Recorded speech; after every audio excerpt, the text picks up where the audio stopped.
ناظرین، جب بھی آپ کو طلاق کا نوٹس موصول ہو یا خلا کی ڈگری حاصل کریں، اس کا طریقہ کار یہ ہے کہ آپ اسے بروقت یونین کونسل میں جمع کروائیں۔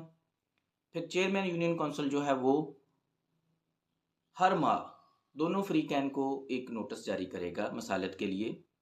وہ مسالتی کونسل ہے، وہ مسالت کی کوشش کرتی ہے کہ دونوں فریقین کے درمیان مسالت ہو جائے۔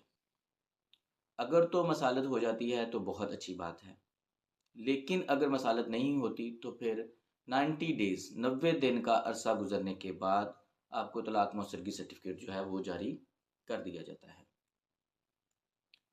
تو ناظرین، مشکلات سے بچنے کے لیے، پریشانیوں کا سامنا نہ کرنا پڑے، اس کے لیے ضروری ہے کہ بروقت جو ہے آپ طلاق کا جو نوٹس موصول ہو یا خلا کی ڈگری لیں، اسے یونین کونسل میں جمع کروا کے طلاق موثرگی سرٹیفکیٹ جو ہے وہ حاصل کریں۔